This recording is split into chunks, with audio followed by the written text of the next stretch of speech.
नमस्ते दोस्तों, मैं रीटा मल्होत्रा आज हानि और शोक पर बात करूंगी। वर्ष 2020 में हम सबको किसी न किसी रूप में हानि का सामना करना पड़ा है।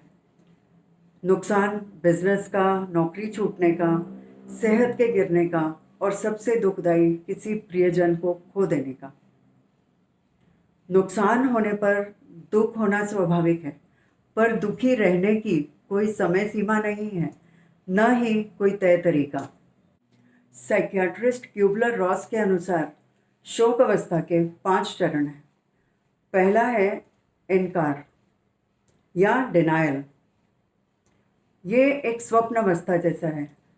हम स्वीकार ही नहीं कर पाते कि हमने किसी प्रिय चीज़ या किसी व्यक्ति को खो दिया है। हमें लगता है वो यूं ही कभी लौट आएंगे।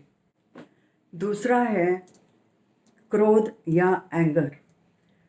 इस चरण में हमारा मन प्रश्न करने लगता है कि आखिर हमारे साथ ही ऐसा क्यों हुआ।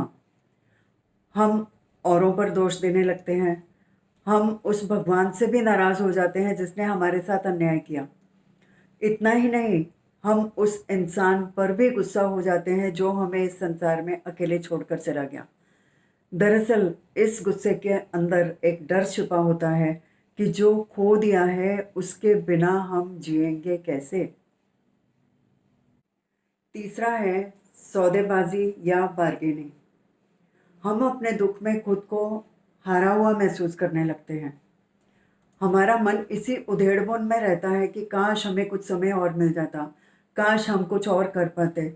हम अपने फैसलों पर भी शक करने लगते हैं कि कहीं हमसे ही तो कोई गलती नहीं हुई। चौथा है अवसाद या डिप्रेशन।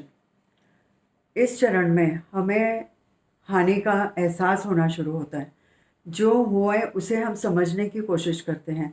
बहुत से विचार हमें परेशान करते हैं। कई बार हम पूजा पाठ का सहारा भी लेते हैं। दुख हमें समर्पण सिखा देता है। हम मौन रहकर, अकेले रहकर शोक मनाते हैं।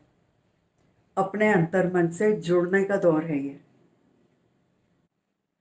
पांचवा है स्वीकार करना या एक्सेप्टेंस।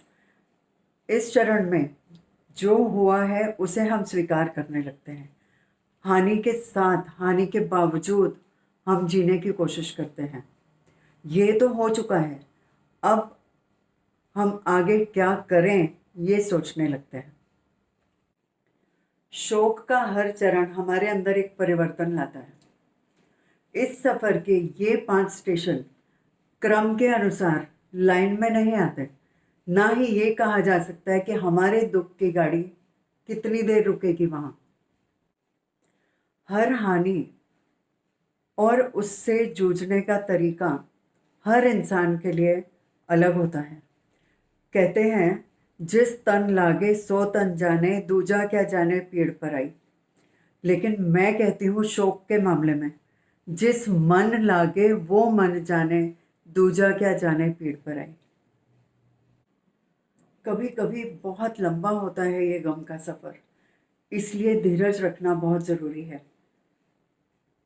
इसके लिए काउंसलर की मदद भी ली जा सकती है।